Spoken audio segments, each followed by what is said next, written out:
A paz do Senhor, amados irmãos em Cristo Jesus. Aqui quem vos fala é o diácono Adailton Ferreira, congrego na Igreja Brasil para Cristo, na cidade de Formosa, Goiás, sob a direção do homem de Deus, pastor Arnold Barbosa. Quero agradecer a Deus, em primeiro lugar, pela oportunidade de estarmos mais uma vez juntos para meditarmos em sua palavra. Convido você a abrir a Bíblia comigo no Evangelho de Marcos, no capítulo 14. Amados, o capítulo 14 do Evangelho de Marcos tem por tema a paixão de Cristo. Paixão de Cristo significa o seu sofrimento, a sua luta, as suas tristezas, as dificuldades, os açoites, as perseguições que culminariam com o ato final que seria a sua morte. Porém, no capítulo 14, vai falar simplesmente desse sofrimento, do que Jesus passou, da sua traição, todas as coisas que aconteceram antes da sua morte. Jesus estava na cidade de Betânia e isso eram 2 dias antes da festa dos pães asmos, da festa da Páscoa. E ele estava na cidade de um homem chamado Simão, conhecido como leproso, mas Jesus já tinha curado ele, eu creio nisso. E ele estava à mesa, amados, com os seus discípulos. Porém, os principais sacerdotes e os escribas buscavam uma oportunidade, um momento exato para prenderem a Cristo e o matarem. Mas Satanás, entrando nos seus corações, idealizaram eles para que não acontecesse isso durante a festa. Porque senão haveria um grande tumulto, as pessoas podiam se revoltar contra eles e aí não seria legal para eles. Então eles resolveram deixar passar a festa da Páscoa, a festa dos pães ázimos, ou seja, dos pães sem fermento, para que pudessem então encontrar uma oportunidade para matarem a Cristo. Porém, Jesus, na casa desse certo Simão leproso, ele estava sentado à mesa com seus discípulos e de repente entra uma mulher com um vaso de alabastro cheio de um perfume chamado nardo, muito caro, um perfume precioso, um perfume muito bom para aquela época. E ela quebrou o vaso e derramou sobre Cristo. E alguns dos discípulos e algumas outras pessoas que ali estavam começaram a reclamar, a murmurar e dizer: por que não se vendeu esse perfume que é tão caro e deu aos pobres? Isso é um desperdício. E Jesus, ouvindo isso e conhecendo o coração deles, então disse para eles: por que vocês perturbam esta mulher? Por que estão a maltratando com essas palavras? Ela fez o que era possível a ela. Vocês falam de vender o perfume e dar aos pobres. Vocês têm os pobres todos os dias com vocês. O tempo todo vocês vão ter pobre no meio de vocês.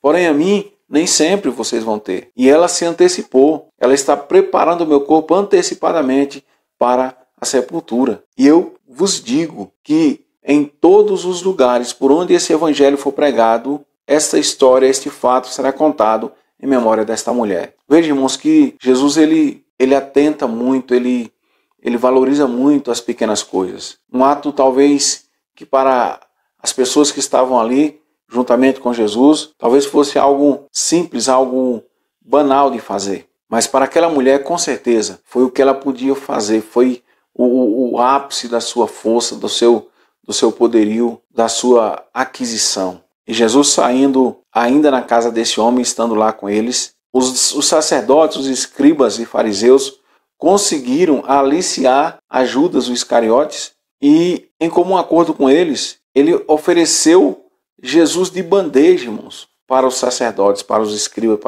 para os fariseus da época. Ele disse: olha, vamos traçar um plano, vamos preparar alguma coisa, vamos fazer algo para que eu possa entregá-los. E os fariseus ofereceram a Judas dinheiro, e isso alegrou muito o coração dele. Porque ele estava corrompido, irmãos. Ele estava com seu coração voltado para as coisas materiais. Ele estava todos os dias com o Mestre, todos os dias andando com Cristo. E mesmo assim, o seu coração estava endurecido. Às vezes a gente precisa entender que estar na igreja não é estar com Cristo. Judas estava praticamente dentro da igreja todos os dias, mas ele não permitiu que Cristo entrasse no seu coração.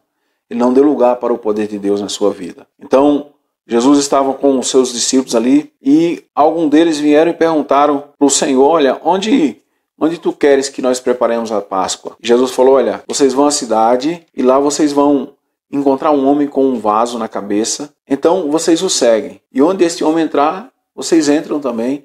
E lá vão perguntar ao dono da casa onde é o aposento em que vocês vão preparar a Páscoa. E os discípulos foram, irmãos. E eles entraram na cidade e tudo aconteceu conforme o Senhor os havia orientado. Então eles entraram, prepararam a Páscoa para o Senhor, e logo mais à noite o Senhor chegou com os seus discípulos para a ceia. E quando Jesus estava juntamente com eles, começaram a conversar, e Jesus falou: olha, em verdade eu vos digo que um de vós que come comigo me há de trair. Então os seus discípulos começaram a se entristecer e a se perguntar: sou eu, Senhor?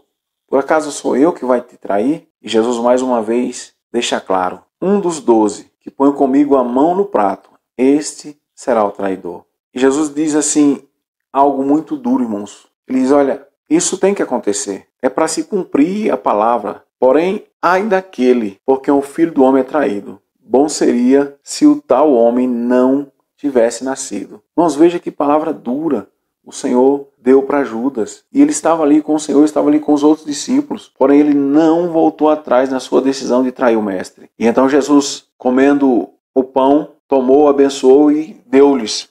E disse: olha, este é o meu corpo, que será dado por vós. Tomando o cálice, deu graças e deu a todos, e todos beberam. Jesus disse: olha, este é o meu sangue que será derramado por vós, o sangue da nova aliança, do Novo Testamento. Porém, Jesus disse: olha, eu estou bebendo hoje, estou comendo hoje aqui, não beberei mais, até aquele dia onde beberei um novo vinho, comerei um novo pão no grande banquete celestial. Mas Jesus ele já estava deixando claro para os seus discípulos que as coisas estavam prestes a acontecer. E após eles cantarem um louvor a Deus, um hino maravilhoso, eu creio, eles então se retiraram e Jesus foi para o Monte das Oliveiras com eles. E Jesus disse assim para eles: olha, todos vós esta noite se escandalizarão de mim, porque está escrito: ferirei o pastor e as ovelhas se dispersarão. Os seus discípulos então começaram a dizer: jamais, Senhor, jamais eu vou deixar, jamais eu vou te deixar, jamais eu te negarei, jamais eu me escandalizarei de ti. Pedro foi um deles a falar isso. Jesus então disse: olha, Pedro, hoje, antes que o galo cante 2 vezes, 3 vezes tu me negarás. Irmãos, veja como as coisas são. Às vezes a gente está achando que está abafando, que a gente é o tal, que a gente é isso. E Jesus está mostrando para a gente que a gente é simplesmente falho, que a gente é mutável, que a gente acaba errando.